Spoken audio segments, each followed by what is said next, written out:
Bismillahirrahmanirrahim. Bonjour chers étudiants, toujours en module de gastrologie. Cette quatrième série de vidéos elle est dédiée aux pathologies infectieuses du tractus digestif.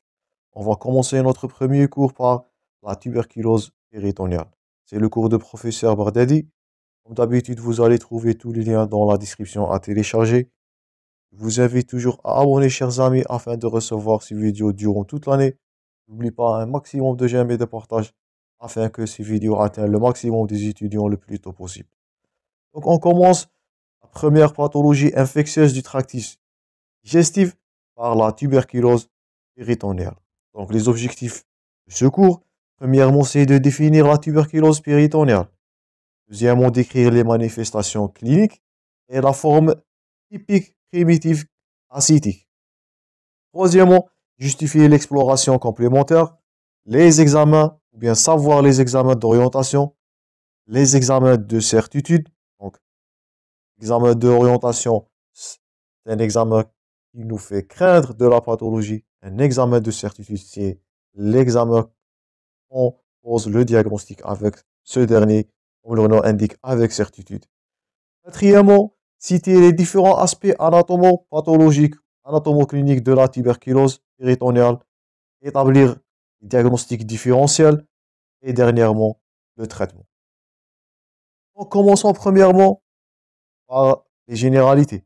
Donc, la tuberculose péritonéale, la TBP, comme définition, c'est une infection de la séreuse péritonéale par la bacille tuberculeuse, c'est la bacille de Koch, c'est la bacille acido-alcoolo-résistant, le fameux BAR. Donc, c'est une infection de la séreuse péritonéale. Ça, on parlera d'une tuberculose péritonéale de la TBP. C'est l'infection de fameux bacille de Koch.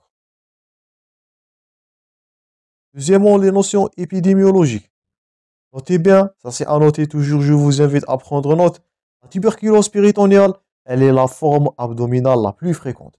Donc parmi les formes, je répète, qui sont extra-pulmonaires,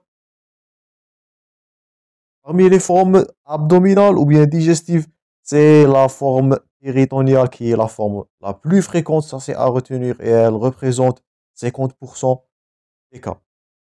Concernant l'âge, elle peut survenir à tout âge. Mais notez bien, l'âge moyen, il est situé entre 35 et 45. Donc, il ne faut pas banaliser les définitions et les notions épidémiologiques. Il peut s'agir aussi des questions d'examen. Toujours, je vous invite à prendre note de façon au fur et à mesure qu'on avance dans le cours.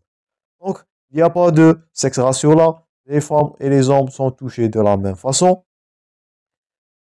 La tête péritonéale, elle est située en quatrième rang des tuberculoses extra-pulmonaires. Donc, à retenir, c'est la forme, c'est la première forme, bien la forme principale des formes abdominales, et elle est classée la quatrième par le rang des tuberculoses extra-pulmonaires. Donc, on a la tuberculose pulmonaire et de la tuberculose extra-pulmonaire. Tout ça, on va aborder avec détail dans le prochain module de pneumologie. Donc, elle est classée la quatrième par, bien, dans le rang des tuberculoses extra-pulmonaires. On note aussi, donc, elle peut toucher tout patient qui est infecté, mais on note des groupes à haut risque. C'est à retenir, prendre les notes. Donc, premièrement, l'accroissement ou bien la croissance des infections ou bien des patients vivant avec des PVIH, des patients vivant avec du VIH d'immunodépression. Cirrhose, on a vu précédemment, l'insuffisance rénale chronique, la corticothérapie prolongée ou bien les immunosuppresseurs, ils provoquent, je répète, une immunodépression provoquée. Ce sont des terrains favorisés par la tuberculose. D'abord, les premières infections à retenir devant une immunodépression, surtout du VIH, notez ça bien, c'est la tuberculose. Parmi les premières pathologies, je vous invite à consulter le cours du VIH. On avait parlé des pathologie opportuniste, c'était la tuberculose qui a été la première pathologie opportuniste chez un patient qui est infecté par le VIH. Donc, à retenir, c'est la forme abdominale la plus fréquente.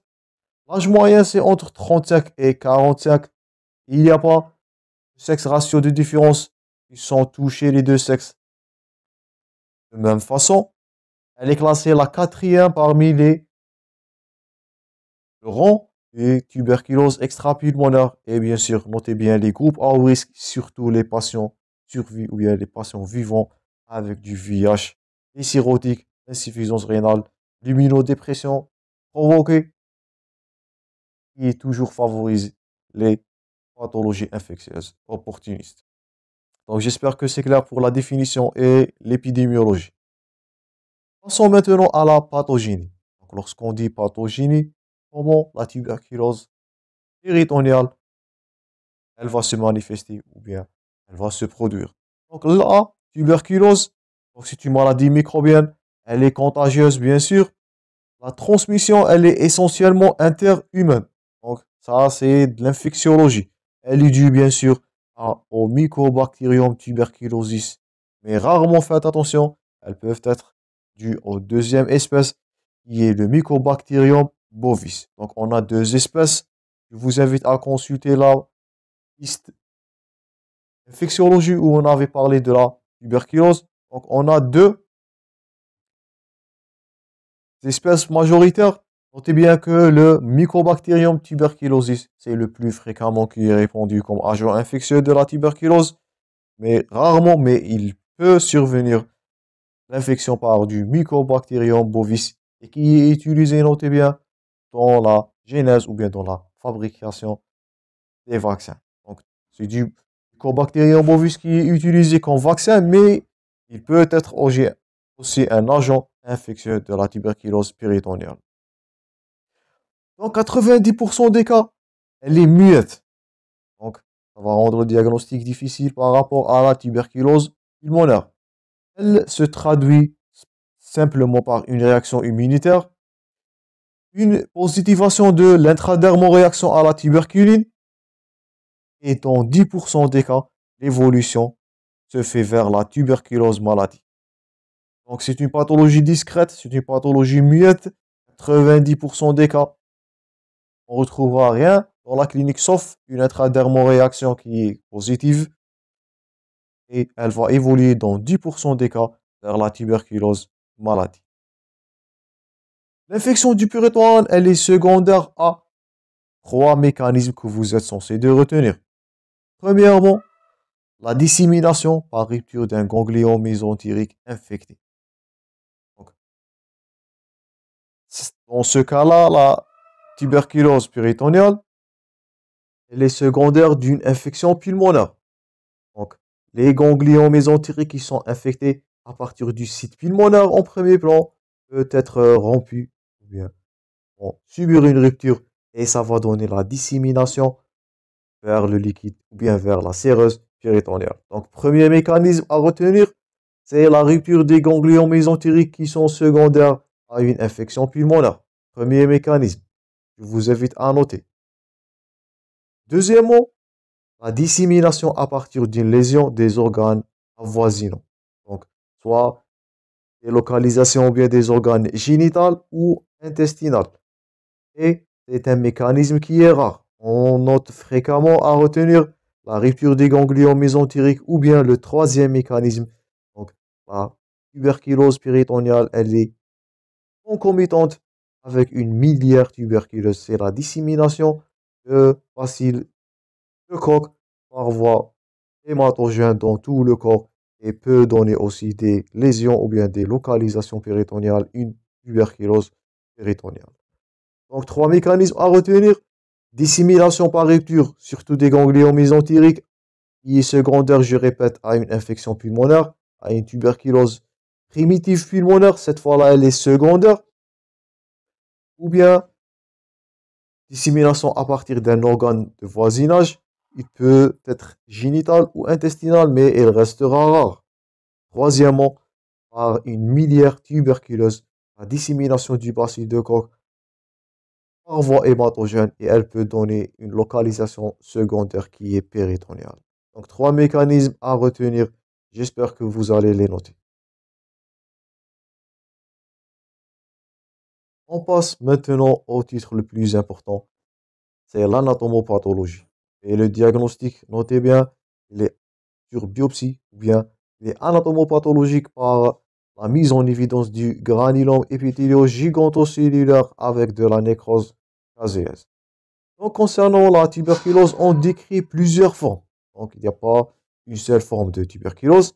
On note premièrement les formes qui sont dites granuliques. Donc, elle est dite granulique, pourquoi? Parce qu'elle est caractérisée par des granulations, soit jaunâtres, soit blanchâtres, de 0,5 à 2 mm de diamètre de taille. Elles sont uniformes, sont réparties sur le puritoine, le foie, la rate, l'intestin, le grêle, le diaphragme aussi et les annexes. Donc, et cette dernière forme, cette forme granulique, elle est accompagnée avec des phénomènes inflammatoires péritonéaux. Pour mieux la visualiser, on va passer à l'illustration. Donc, là, vous voyez, c'est la forme dite granulaire. Vous voyez là l'aspect blanchâtre du puritoine. Donc, si vous voyez cet aspect-là sur endoscopie ou bien cilioscopie, vous allez évoquer là une tuberculose péritoniale. D'abord, c'est parmi les critères du diagnostic et on va aborder ça dans la pathologie, bien dans la partie clinique. Là aussi, on voit l'inflammation du feuillet ou bien de la séreuse péritonéale. Et là aussi, dans l'illustration, on note la nécrose caséeuse. C'est l'aspect anatomopathologique, c'est de l'épithélium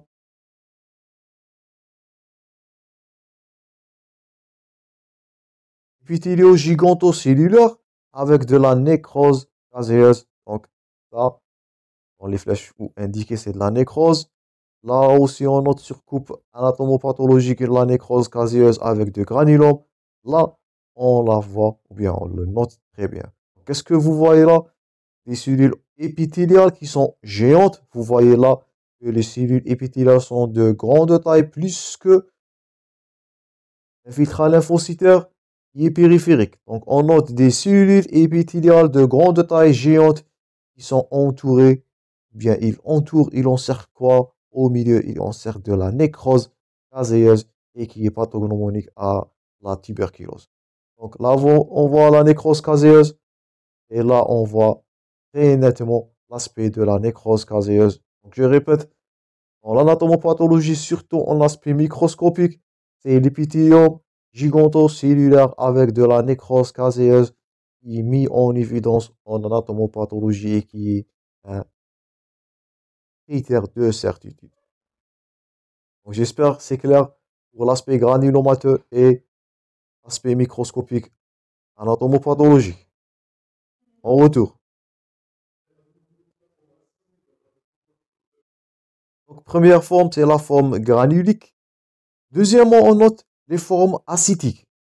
Donc, ce sont des épanchements liquidiens qui sont associés à des éruptions discrètes de granulation qui sont de type de miliaire. Donc, la forme granulique qu'on avait vue précédemment dans l'illustration. Deuxièmement, les formes acytiques. Je répète, ils sont associés à un épanchement avec une éruption discrète et de granulation miliaire. Troisième forme, c'est la forme ulcéro-caséeuse. Donc tout ça, c'est à retenir. On avait vu premièrement la forme granulique, deuxièmement la forme acytique. Notez bien, ces termes-là peuvent s'agir des questions d'examen.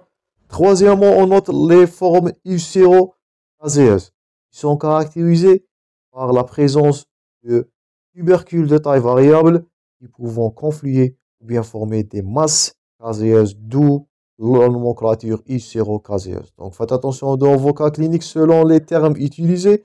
Donc si on a une formation de cellules en masse caséeuse, ça c'est la forme ulcéro-caséeuse de la tuberculose péritonéale. Si vous avez l'aspect de fin granulation à l'aspect macroscopique, qui sont de 0,5 à 2 tailles de millimètres, de tailles qui sont uniformément disposées sur le péritoine. Donc ça, c'est l'aspect de la forme granulique de la tuberculose péritonéale. Dernière forme, c'est la forme fibro-adhésive. Donc c'est une fibrose qui va envoyer les granulations avec une formation de brides de lames de fibrose qui vont étrangler l'intestin. Donc si on récapitule l'aspect macroscopique, notez bien la forme granulique qu'on a vu dans l'illustration. Deuxièmement, c'est la forme acytique. Faites attention dans vos cas cliniques. Troisièmement, la forme ulcéro-caséeuse qui est caractérisée par des masses, bien des tubercules de taille variable qui vont former de masses caséeuses. Dernièrement, les formes fibroadhésives. C'est une fibrose qui va envahir ce granulome avec une formation de brides qui vont étrangler l'intestin. Donc, selon le terme, donc on a ces quatre formes-là. J'espère que vous allez les noter. Avant de conclure cette partie, on va voir là l'aspect microscopique. Lorsqu'on dit anatomopathologie, on parlera de deux aspects. Un aspect microscopique, plutôt macroscopique, et un deuxième microscopique. Donc, la lésion spécifique que vous êtes censé de retenir, c'est le granulome. Je répète, notez bien ce terme-là. Épithélio-gigantocellulaire qui est centré par de la nécrose caséeuse qu'on a vu précédemment avec détail dans l'illustration. Et il est appelé aussi du follicule de Koster. On revient à l'illustration pour mieux visualiser une deuxième fois. Ça, c'est de la nécrose caséeuse. Et là, c'est l'épithélium gigantocellulaire. Je répète, la nécrose, elle est centrale. Ça, c'est de la nécrose. On note qui est entouré de cellules épithéliales de grande taille. Vous voyez là l'aspect du noyau par rapport au cytoplasme. Ce sont des cellules géantes. Par rapport, comparez-les avec les lymphocytes qui sont à la périphérie. Ce sont des cellules géantes. Donc ça, c'est de l'épithélium, je répète, épithélium gigantocellulaire qui centre une nécrose caséeuse au milieu. On le donne la nomenclature de follicule de Koster et c'est l'aspect microscopique dans l'anatomopathologie d'une tuberculose péritonéale. Notez-le bien, c'est parmi les critères de certitude. Donc ça, c'est tout pour cette première partie, chers étudiants. On rencontrera dans la suite de ce cours, on va aborder la clinique, les examens paracliniques, les critères d'orientation, de certitude et bien sûr la thérapeutique. Je vous souhaite le bon courage dans vos préparations.